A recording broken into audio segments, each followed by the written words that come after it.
Job chapter 6. Then Job answered, "Oh, that my grief were actually weighed and laid in the balances together with my calamity, for then it would be heavier than the sand of the seas. Therefore my words have been rash, for the arrows of the Almighty are within me. Their poison my spirit drinks. The terrors of God are arrayed against me. Does the wild donkey bray over his grass, or does the ox low over his fodder? Can something tasteless be eaten without salt, or is there any taste in the white of an egg? My soul refuses to touch them. They are like loathsome food to me. Would that God were willing to crush me, that he could loose his hand and cut me off.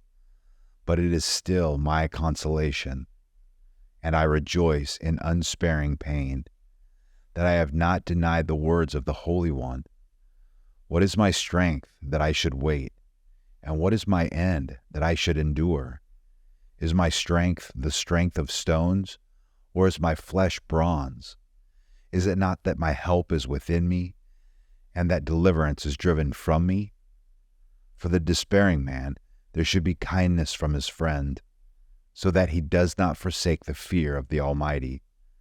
My brothers have acted deceitfully like a wadi, like the torrents of wadis which vanish, which are turbid because of ice, and into which the snow melts. When they become waterless, they are silent. When it is hot, they vanish from their place. The paths of their course wind along. They go up into nothing and perish. The caravans of Tema looked, the travelers of Sheba hoped for them. They were disappointed, for they had trusted. They had come there and were confounded. And indeed, you have now become such. You see a terror and are afraid. Have I said, give me something, or offer a bribe for me from your wealth, or deliver me from the hand of the adversary, or redeem me from the hand of the tyrants? Teach me, and I will be silent, and show me how I have erred. How painful are honest words, but what does your argument prove? Do you intend to reprove my words, when the words of one in despair belong to the wind? You would even cast lots for the orphans, or barter over your friend. Now please look at me, and see if I lie to your face. Desist now, let there be no injustice. Even desist, my righteousness is yet in it. Is there justice on my tongue? Cannot my palate discern calamities? Job chapter 7. Is not man forced to labor on earth? And are not his days like the days of a hired man? As a slave who pants for the shade, and as a hired man who eagerly waits for his wages, so I am allotted months of vanity, and nights of trouble are appointed me. When I lie down, I say, when shall I arise?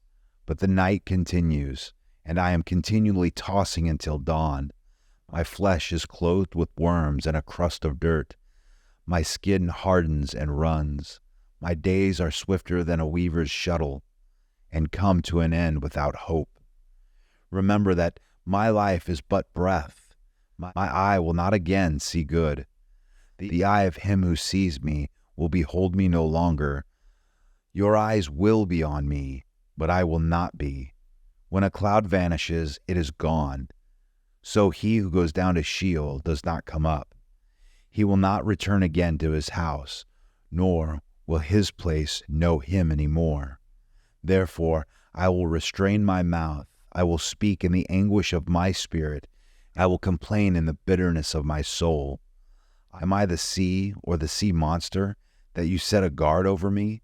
If I say, my bed will comfort me, my couch will ease my complaint, then you frighten me with dreams and terrify me beyond visions, so that my soul would choose suffocation, death rather than my pains.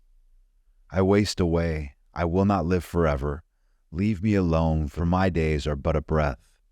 What is man that you magnify him, and that you are concerned about him, that you examine him every morning and try him every moment? Will you never turn your gaze away from me, nor let me alone until I swallow my spittle? Have I sinned? What have I done to you, O watcher of men? Why have you set me in your target, so that I am a burden to myself? Why then do you not pardon my transgression and take away my iniquity? For now I will lie down in the dust, and you will seek me, but I will not be. Job chapter 8. Then Bildad the Shuhite answered, How long will you say these things, and the words of your mouth be a mighty wind? Does God pervert justice, or does the Almighty pervert what is right? If your sons sinned against him, then he delivered them into the power of their transgression. If you would seek God and implore the compassion of the Almighty, if you are pure and upright, surely now he would rouse himself for you and restore your righteous estate. Though your beginning was insignificant, your end will increase greatly. Please inquire of past generations and consider the things searched out by their fathers. For we are only of yesterday and know nothing, because our days on earth are as a shadow.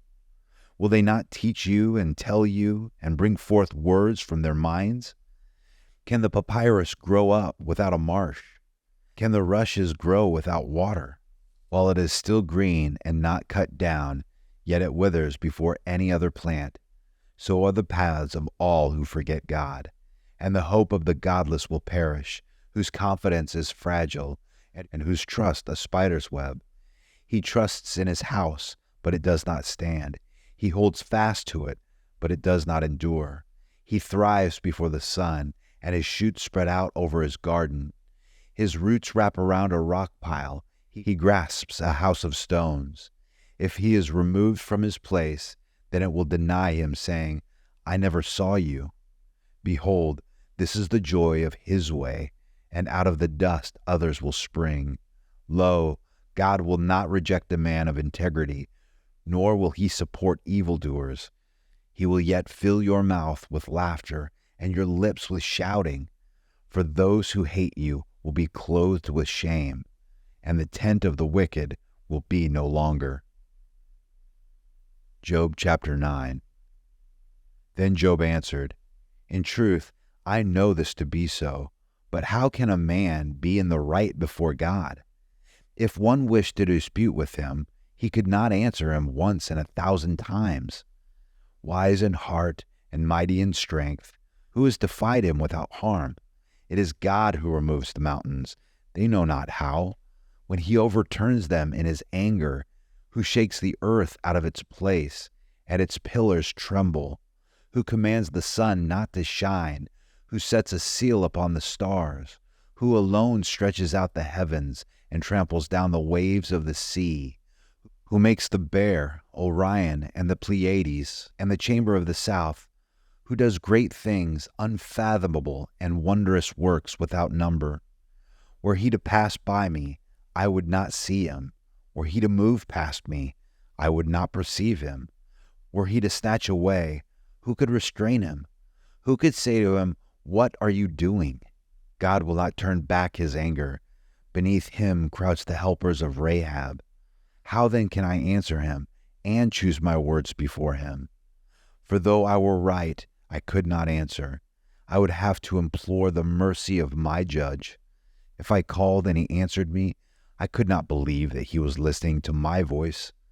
For he bruises me with a tempest and multiplies my wounds without cause. He will not allow me to get my breath, but saturates me with bitterness.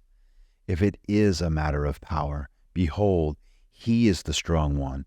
And if it is a matter of justice, who can summon him? Though I am righteous, my mouth will condemn me. Though I am guiltless, he will declare me guilty. I am guiltless. I do not take notice of myself. I despise my life. It is all one. Therefore I say, he destroys the guiltless and the wicked. If the scourge kills suddenly, he mocks the despair of the innocent. The earth is given into the hand of the wicked. He covers the faces of its judges. If it is not he, then who is it? Now my days are swifter than a runner. They flee away. They see no good. They slip by like reed boats, like an eagle that swoops on its prey. Though I say, I will forget my complaint. I will leave off my sad countenance and be cheerful. I am afraid of all my pains. I know that you will not acquit me. I am accounted wicked. Why then should I toil in vain? If I should wash myself with snow and cleanse my hands with lye, yet you would plunge me into the pit, and my own clothes would abhor me. For he is not a man as I am, that I may answer him, that we may go to court together. There is no umpire between us who may lay his hand upon us both. Let him remove his rod from me, and let not dread of him terrify me. Then I would speak and not fear him, but I am not like that in myself.